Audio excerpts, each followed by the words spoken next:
Bueno, boas tardes a todos. Naturalmente, expresar a nosa satisfacción, a nosa alegría, o noso agradecemento ao Concello de Boiro por ternos convidado a participar neste acto, nesta xornada. Mostrar a miña ledicia tamén por a cantidade de público, pola asistencia e polo nivel dos asistentes, pola cantidade de amigos importantes que están hoxe aquí para escoitarnos, o cual é unha certa responsabilidade. Pero, bueno, en primeiro lugar, o que quería era explicar que imos dividir, digamos, a nosa intervención en dúas partes diferentes. Unha primeira parte na que pretendemos explicar que pintamos dous historiadores da arte nunhas xornadas sobre a arqueoloxía do Barbanza. E unha segunda parte na que mostraremos algúns exemplos dos últimos achados que teñen que ver con esa aportación que podemos ou que pensamos que podemos facer desde o campo da historia da arte. A nosa intervención vai ser así un pouco salteando intervencións miñas con intervencións de Jorge e vai comenzar el.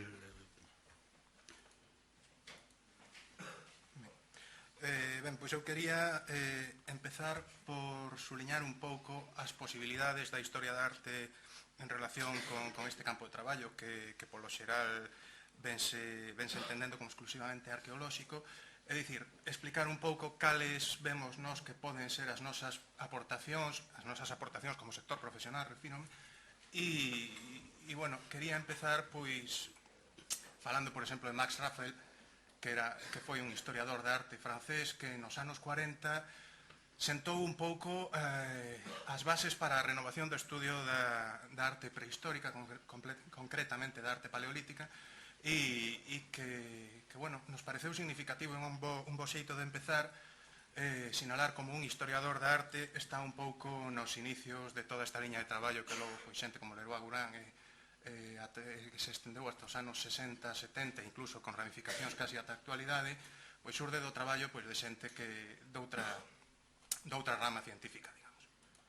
E logo queríamos empezar coa aportación dos non profesionais da arqueoloxía, concretamente no terreo do Barbanza. Eu creo que habería que empezar, igual é un pouco usado pola nosa banda falar de aficionados cando estamos falando de Cuevillas e Bouzabrei, pero entendamos como aficionados os non arqueólogos, porque é un termo que nós non compartimos, o de aficionados, pero que se ten utilizado moitas veces. E por sintetizar, digamos que estamos incluindo como aficionados a todos aqueles que non somos arqueólogos profesionais. E non estamos establecendo comparacións, obviamente, simplemente estamos sinalando como xente non profesional de arqueoloxía, non formada especificamente en arqueoloxía, sentou as bases. No caso de Xerardo é o contrario, quer dizer, si era unha persona formada en prehistoria, pero no momento que apareceu este libro, que foi un pouco o pioneiro, que abriu un pouco a liña de investigación moderna no estudio da arte prehistórica do Barbanza, pois era, se non me equivoco, ele está aquí, senón que me corrixa, un recién licenciado que estaba traballando un pouco por libre e nese sentido está incluído aquí. Mais adiante, pois houve outros libros de xente non profesional. Eu creo que o caso de Manuel Mariño no ano 2000 foi a apertura desta explosión que estamos vivindo nos últimos anos. A nosa aportación no ano 2001 son todos casos referentes ao Barbanza e este é o último que fala do caso da zona de Carnota que está saindo estes días e que é dunha persoa tamén un aficionado no sentido de que é canteiro de profesión, pero que está a aportar neste traballo concretamente unha perspectiva novedosa que nos saibamos non existía en Galicia, que é a perspectiva do coñecedor da pedra, do coñecedor do soporte e do coñecedor da técnica do gravado. Queríamos sinalar con esta introducción a importancia que ten ata a data, e nós pensamos que no futuro seguirá a ter, a aportación de toda esta xente que, como digo, non somos profesionais da arqueoloxía, pero que probablemente temos tamén cousas que decir desde o noso campo de traballo. Bueno, que podemos aportar, que pode aportar a visión dun historiador da arte, concretamente o estudio dos gravados prehistóricos? Ténenme que perdonar si me deteño en algúns aspectos que a maioría de vostedes coñecen perfectamente, que teñen que ver con cuestións como a perspectiva, o movimento, ese tipo de cousas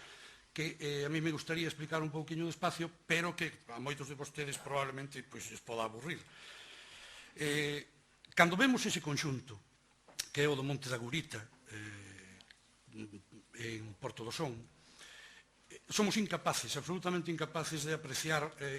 que organización hai aí, é dicir, que perspectiva se está utilizando, por que cada animal está mirando para onde está, pero eso non significa que non exista, porque iso temos pasado aos historiadores de arte ao longo de toda a historia. É dicir, aí o que vemos é algunha perspectiva, desde logo hai unha utilización da perspectiva xerárquica, pero logo hai unha serie de cuestións que non somos capaces de entender ou que non comprendemos probablemente na súa totalidade, porque se están utilizando convencións, perspectivas, que non son as mesmas que se utilizan, digamos, na arte moderna. Hai máis exemplos. Aquí empeza a utilizarse, tamén é verdade que estamos falando de escultura, unha disposición un pouco en diagonal e por superposición na que se pretende dar esa sensación de profundidade e neste caso se logra estupendamente. Aí empezamos, pérdese posteriormente na época medieval, digamos, a habilidade de facer isto así e aquí únicamente se aprecia por un lado un intento de disposición en diagonal e por outro lado eses tres planos que vemos que pretenden dar fondura. En calquera caso tampouco é precisamente unha cousa que nós comprendamos exactamente por que cada quen está onde está e por que teñen o tamaño que teñen, non? Ata que chegamos a finais digamos, da Idade Media, comezos do Renacemento, e xa no Renacemento se chega ao gran descubrimento, á gran convención, que é a maneira que temos durante séculos de representar a perspectiva nun cuadro, por exemplo, que é a través de liñas de fuga que confluen nun punto de fuga ao fondo. Esa é a gran maneira de representar a profundidade. Naturalmente, aí non hai profundidade, iso é bidimensional, pero a sensación está moi ben conseguida. Con iso xogaron moitísimos artistas, non só do Renacemento, sino da arte moderna, ata que chegamos á arte contemporánea, e concretamente un exemplo de Picasso, no que se volve rachar con esa convención, e aquí hai outra maneira de perspectiva, outra maneira de representar o volume, outra maneira de representar a realidade. É exactamente igual de realidade que a outra, pero representado con outros códigos ou con outros sistemas. Bueno, pois aquí pasa exactamente o mesmo. Aí hai unha maneira de representar unha realidade que en boa parte se nos escapa, pero xa empeza a haber pequenos detalles, como se vedes no quadro que está á vosa dereita, aí empeza a haber xa un certo intento de superpoñer imaxes para crear unha certa profundidade. Eso sería un caso. Outro caso é, por exemplo, a representación do movimento. O movimento e a estabilidade representanse nos petroglifos normalmente por digamos, unha artimaña realmente sinxela de comprender. Ese animal está en reposo e está, digamos, o seu corpo podería descompoñerse nunha serie de líneas perpendiculares con ángulos rectos. Eso é exactamente o mesmo que ocorre aquí. A sensación é de estar parados. Como se consigue o movimento? O movimento se consigue rachando ese esquema, cambiando os ángulos, cambiando a dirección, e inmediatamente temos un cervo en movimento. Por que contamos todas estas cousas? Bueno, estas cousas estamos contando porque todas as épocas da historia da arte, absolutamente todas, desde as pinturas das covas de Altamira hasta a arte contemporánea, este tipo de cuestións correspóndenlle aos historiadores da arte. É dicir, o estudio da imaxe, as relacións entre as imaxes, a representación do movimento, da profundidade e da perspectiva, son cuestións que estudian os historiadores da arte, os historiadores da imaxe. Este é un caso diferente que vai explicar Jorge. Sí, hai outro tipo de manipulacións no uso da perspectiva que supoñen tamén unha convención de carácter artístico e que son interesantes polo trasfondo que esconden. Por exemplo, neste caso da Gurita de Porto do Son vemos un cérvido macho cunha cornamenta moi desenvolvida, anormalmente desenvolvida se estiveramos falando dunha única perspectiva, é dicir, o tamaño da cornamenta con respecto ao corpo do animal non responde á realidade, e, polo tanto, estamos falando do uso de dúas perspectivas, de dúas escalas diferentes nunha mesma figura. A nós nos interesa este recurso artístico no sentido de que ten que ser algo intencionado, é dicir, o artista, o gravador, está a utilizar escalas distintas un pouco como chamada de atención, é dicir, está levando a atención do espectador cara á cornamenta do animal. o que lle interesa deste animal non é que sexa un animal, que sexa un cérvido, lle interesa que é un cérvido macho, moi probablemente, e o está sinalando pois do único xeito que pode, que é desenvolvendo o rasgo distintivo fundamental, que é a cornamenta do cérvido macho. Está chamándonos a atención sobre esa cornamenta porque o que a él lle interesa é que nos vexamos que ese non é un cérvido calquera, é un cérvido macho e a mellor forma de representalo é deste xeito. Por exemplo, no caso da laxe das ferraduras de Cotobade, hai outros casos semellantes moi parecidos. Por exemplo, na figura central do ser humano portando un arma, eu creo que nos atopamos co mellor exemplo deste uso da perspectiva que temos en Galicia. Ao gravador o que lle interesa é, respecto a esta figura, que por certo tamén ocupa unha situación predominante dentro do panel, non lle interesa representar a unha persoa como tal, ou un guerreiro, ou unha persoa portadora dun arma, senón que lle interesa chamarnos a atención sobre a arma. É evidente que a escala do home respecto á escala da arma está, digamos que a escala da arma está magnificada, e, bueno, isto nos daría pé pois, a intentar unha serie de interpretacións que, bueno, que non é o sitio nin temos tempo, pero que a nós nos interesa como recurso estilístico, como recurso artístico, esta modificación da perspectiva para facer chegar ao espectador do único xeito que ten o gravador unha mensaxe implícita na imaxe que de outra forma quedaría oculta. Non é un recurso perspectivo exclusivo da arte desta época nin deste territorio, obviamente. Por exemplo, trouxemos un caso de arte egipcia na que o faraón está a expulsar os nubios e como neste caso o gravador da imaxe era un egipcio, está sinalando quen é para él a personaxe fundamental da escena, o faraón, e está sinalando esa diferencia, a personaxe fundamental respecto aos secundarios, que son os nubios, que obviamente probablemente non medían todos 1,20 m, e o que se está a facer é con esa diferencia de escala centrar a atención do espectador respecto ao motivo fundamental, que é o mesmo que pasa pois neste gravado que temos no outro lado da imaxe, no que a atención do espectador se está a centrar neste cérvido de maior tamaño respecto ao resto dos animais da imaxe, pero tamén co recurso do desenvolvemento da cornamenta que sinalábamos aí un momento. A ver se pasamos. Outra posibilidade de traballo que nos consideramos que temos os historiadores da arte, estou intentando volver cara atrás, aí está,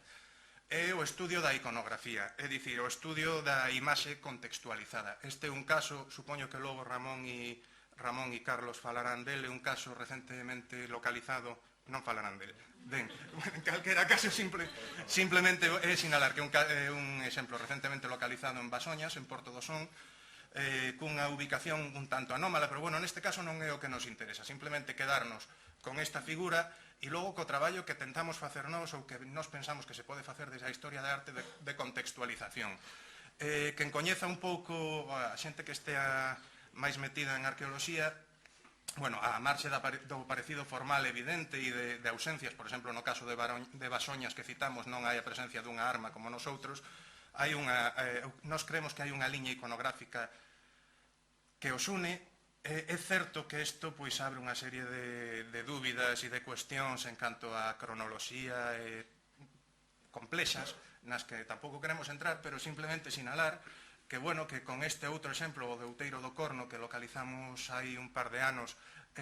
cerca de Santiago, en Teo,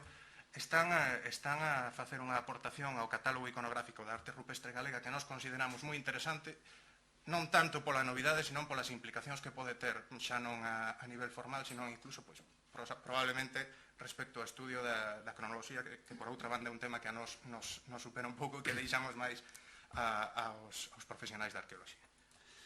Ben, hai outros campos que tamén teñen nos que, digamos, os historiadores da arte, os estudiosos da arte poden e deben intervir, na nosa opinión. Por exemplo, isto da pervivencia das imaxes, da pervivencia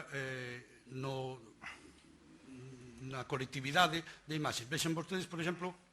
casos tan sencillos como isto. Estáse reutilizando formas que están permanentemente no imaginario colectivo e se están utilizando non só neste caso, por exemplo, nunha escultura, sino, como ven,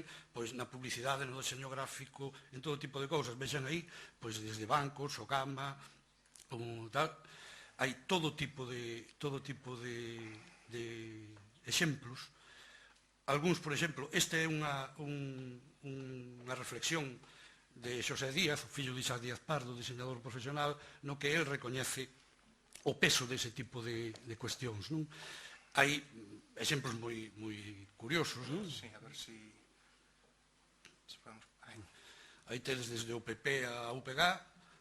absolutamente todo o mundo empregando este tipo de cousas e emprega os mesmos iconos cambiando sentido de alguma maneira. Todo o mundo quere reforzar, colocando iso aí, a galeguidade e a fidelidade ás orixes, somos máis galegos que ti e tal. E para iso se están utilizando cuestións que veñen... Bueno, e este é extraordinario, non? Isto xa é o retorcer tal. Pero, bueno, este tipo de cuestións, aos novos significados das mesmas formas, tamén serían unha cuestións que corresponderían, de alguma maneira, aos historiadores da arte. Sigue tú, sí. Eu quería tamén entrar un pouco neste mesmo tema, pero en relación coa arte contemporánea, que é un campo no que este tipo de relacións e de cambios no significado da iconografía están a dar moito xogo. De feito, hai unha cita dunha amiga, dunha xornalista, Raquel Peláez, que está a traballar no campo das imaxes na publicidade, que me pareceu moi significativa, que di: as imaxes xa non significan o que representan e xa non representan o que significan. É dicir, a imaxe originaria, neste caso o labirinto de Mogor,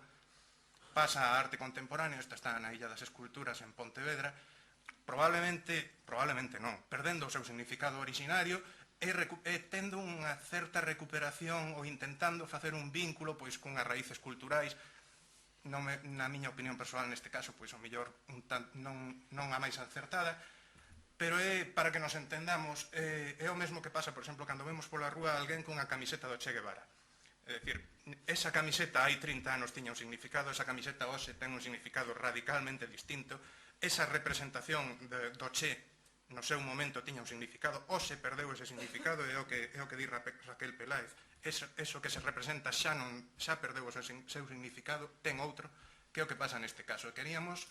aparte de traer casos de fora, pasas, por favor, traer o caso dun artista da zona do Barbanza, Alfonso Costa, que nos últimos anos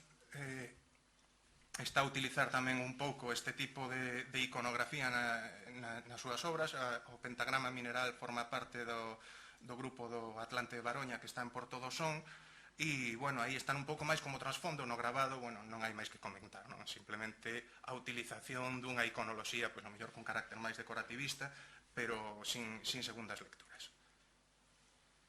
Queremos terminar esta parte da intervención falando das limitacións que temos os profesionais da historia da arte neste momento en Galicia para desenvolver este tipo de traballo. Nos entendemos que hai dúas limitacións fundamentais. Pasas, por favor. A primeira é unha limitación de carácter legal. É dicir, a Lei de Patrimonio Cultural de Galicia do ano 95 deixanos a unha serie de profesionais, pois, probablemente porque nese momento e nese articulado está redactado por xente máis cercana ao campo da arqueoloxía, nun acerta, digamos, para a legalidade. É dicir, tal como están as cousas neste momento, como se desenvolveron posteriormente no ano 97 co decreto de actividades arqueolóxicas, os historiadores da arte, para desenvolver un traballo sistemático, dependemos sempre da dirección dun arqueólogo. E nos entendemos que cando este traballo noso é un traballo complementario dunha investigación arqueolóxica, isto é lóxico, obviamente eu non vou dirixir un traballo no que se estea facendo excavación, no que se estea facendo prospección deste tipo, pero entendemos tamén que cando o traballo, a liña fundamental e a investigación desde a historia da arte, o lóxico é que a legislación e o sentido común sentaran que quen o dirixa, que leve o peso, fóramos os profesionais deste campo. O outro problema fundamental, antes de pasar a este punto, que nos atopamos é o formativo. É dicir, en Galicia non hai agora, porque non o houbo nunca, a posibilidade de formarse como historiador da arte no estudio da arte prehistórica. De feito, quenes tivemos no seu momento interese por facelo, temos que buscar programas de doutoramento fora, que é algo que en Europa, en Estados Unidos, non é en absoluto extraño, que en España non está moi desenvolvido, desde logo en Galicia non existe, e iso é o que en certo sentido explica que en Galicia non exista casi non haxa casi historiadores de arte que se centran no estudio da arte prehistórica, porque nos planos de estudio das universidades galegas isto non se contempla, nos departamentos, e o digo por experiencia, é imposible facer unha tesina, facer unha tese sobre este tema, e no meu caso concreto acabei facendo doutoramento na UNED, onde hai un programa de doutoramento que se chama Antigüidade e Idade Media, Formación das linguaxes artísticas, na que sí temos cabida, é dicir, en Galicia temos neste momento unha carencia, pero é unha carencia que non é real, que non existe noutros puntos. E esta carencia formativa, xunto con esa situación de debilidade na que nos deixa a legislación vixente, pois é a que probablemente fai que nós sexamos bichos raros neste campo e por outro lado tamén que esteamos hoxe aquí, que teñamos que explicar cal pode ser a nosa aportación cando nos entendemos que o lóxico sería que estivese comúnmente aceptado que hai unha aportación que nós, como outros profesionais de outros campos, temos que facer e que debe ser complementaria e en igualdade de condicións a dos arqueólogos. E queremos rematar a nosa intervención cunha serie de casos da zona do Barbanza, algún deles de aparición recente, que ilustran en moitos casos cousas que sinalábamos hai un momento. Respecto á aportación que podemos facer nós en canto ao estudio das técnicas artísticas o estudio das implicacións estéticas que estas poden ter, que se ve, por exemplo, nesta imaxe de aquí abaixo, como o grabado, incluso despois do enorme grado de erosión que presenta esta rocha, como o grabado pode ter esa cualidade estética na que o bulto incluso dá esa terceira dimensión de profundidade, na que luz e sombras xogan tamén un papel fundamental, e o queríamos ilustrar con estes grabados que están na parroquia de Oleiros, en Ribeira, forman parte dun conxunto que foi localizado hai pouco tempo, e sobre todo a imaxe de abaixo nos pareceu moi significativa nese sentido. Este é o conxunto de Bouza Badín, que foi publicado, se non me equivoco, nos anos 90 por Luis Monteagudo, pero un pouco como exemplo, non en detalles, non como exemplo nun artigo xunto a outra serie de estacións, e que tamén, pois, eu creo que exemplifica bastante ben a utilización con carácter estético, neste caso do soporte, convertindo o que é un grabado casi nunha escultura con esa dimensión de volume, utilizando a adaptación morfolóxica dos distintos riscos do grabado ao soporte, no primeiro caso máis evidente, no segundo casi parece que derramándose pola superficie, e dándolle ao grabado, que en principio é unha arte bidimensional, pois esa cualidade casi escultórica, introducindo esa terceira dimensión que nos parece tamén interesante sinalar. Este é un caso de aquí, de Boiro, Fonte Sobreira, moi cerca do Iroite, e tamén é un achado recente. Naquel outeiro que vedes ali, hai ata 6 conxuntos como este, distribuídos en 6 roches diferentes, e todos eles con esa adaptación morfolóxica ao soporte. De maneira que aquí xa non estamos falando dunha escultura, senón casi dunha especie de montaxe onde hai que subirse ali e ver as esculturas distribuídas alrededor dun punto central e dominando unha paisaxe extraordinaria. Tamén habría que decir que cando se fala de orientación dos petroglifos e tal, tamén desde o campo da historia da arte deberíamos dicir algunhas cousas, igual que decimos, por exemplo, da orientación dunha iglesia co ábside mirando cara a non sei onde ou tal. Pois nestes casos nós tamén creemos que podemos aportar algunhas ideas sobre este tipo de, non só a distribución de carácter casi artístico, que casi parece unha destas montaxes dun artista contemporáneo para que ti te coloques ali a vexas, senón incluso a súa relación co paisaxe que dominan. Este é un conxunto que, como digo, está sin publicar aínda, un conxunto interesantísimo que eu, ademais, ofrézolle ao Concello, pídolle ao Concello que se interese o máis posible, porque é un conxunto extraordinario. E queríamos rematar, non, porque aínda hai outro caso, pero queríamos tamén falar deste tipo de relacións co soporte, coa paisaxe circundante, cando nos atopamos con ubicacións anómalas, neste caso completamente opostas ao caso que falábamos. Este que se ve aquí, que non se ve moi ben porque o día non o permitiu na parte inferior, o Coto da Moreira, chegando ao alto da serra, no seu interior, nunha situación absolutamente anómala, pois moi cerca de algúns restos arquitectónicos, nunha pena pequena que apenas destaca da superficie, atopamos este pequeno cérvido, aquí vedes un pouco un boceto de urxencia, porque a imaxe non é moi clara, porque, bueno, a estado da vexetación da zona tampouco permite pois ter unha visión moi clara, pero que nos pareceu moi significativo, incluso como contraposición do anterior, que ademais está bastante cerca, non está nin a 1 kilómetro de distancia, é dicir, é unha ubicación completamente diferente, e ademais neste caso nos chamou a atención a súa ubicación no Coto da Moreira en concreto, con todas as implicacións que pode ter e que tamén exceden un pouco o que queremos falarnos hoxe aquí. Tamén vedes aí que este é outro caso deses no que o gravador intenta de alguma maneira transmitir unha certa sensación de movimento, desplazando as patas cara adiante e doblando o lombo, de maneira que parece que se está movendo, non é un cervo que estea en situación de repouso. Por outro lado, tamén ten esa cornamenta extraordinariamente desenvolvida que non se corresponde coa realidade da cornamenta dun cérvido, non? E queremos terminar sinalando os problemas que ten a catalogación deficiente e que nos relacionamos con todo isto que vimos senalando no sentido de que si todos os profesionais implicados, todos os aficionados, chamémoslle coa polémica que poda suscitar este termo, como vimos ao principio, traballáramos en igualdade de condicións, puidéramos ou puideran facer as aportacións que creo que nesto sí que van falar a continuación, que as aportacións que fan os non profesionais da arqueoloxía son, polo xeral, moi importantes, no caso concreto do Barbanza son espectaculares. Eu creo que con esa catalogación que debería levar de forma conxunta para maior formación a sensibilidade social, evitaríamos casos como este. Este é un caso da provincia de Pontevedra, pero tamén temos casos bastante máis cercanos. Bueno, o problema da catalogación, este é un caso que atopei esta mesma semana en internet, na páxina da Consellería de Obras Públicas. Este é o catálogo de restos arqueolóxicos do Concello de Porto do Son. Eu non dubido, porque ademais teño constancia de que teñen catalogados máis xacementos, pero no momento que estes son os datos aos que ten acceso o público, no momento que a actividade, que como vimos ao principio, hai cousas publicadas e de acceso libre desde hai 5, 6, 7 anos, é bastante máis que os 5 petroglifos que temos aquí. Cando esta é a información que se facilita desde as institucións, pois isto leva necesariamente a unha falta de formación e a unha serie de problemas, pois como este, que aquí na zona de Boiro, que foi atopado por Carlos Torrado, outro aficionado, outro non profesional, que son as agresións antrópicas, probablemente neste caso da man dun canteiro que descoñecía, primeiro porque non estaba catalogado e segundo por unha carencia formativa a importancia deste penedo,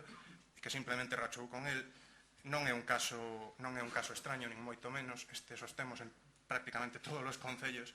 ou directamente a desaparición. Esta é unha fotografía que nos pasou un veciño de aquí de Boiro, tomada hai xa uns anos, por eso está en tamaño pequeno, porque a calidade é un conxunto de cruces, unhas 10 ou 12 cruces, probablemente un petroglifo moderno, claro, pero onde estaba ese petroglifo, ahora o que hai é isto, xustamente encima do petroglifo, non? É un chalé de recente construcción, non sei se está aínda rematado, pero cando falamos co paisano nos dixo, sí, ides ali, chegamos ali, o que nos atopamos foi isto, non? Que queremos dicir con eso? Bueno, en resumen, o conxunto de toda a nosa intervención é que cando falemos de equipos interdisciplinares, cando falemos de colaboración entre distintas tal, falemos de verdad, permitamos que todo o mundo aporte a súa parte, cada un no seu terreno, sin interferencias, pero con colaboración honrada e limpa, non? E creemos que, desde o punto de vista dos historiadores da arte, dos estudiosos da imaxe, podemos aportar tamén algún granciño de area para que as cousas a partir de agora vayan un pouco mellor. Nada máis, moitas gracias.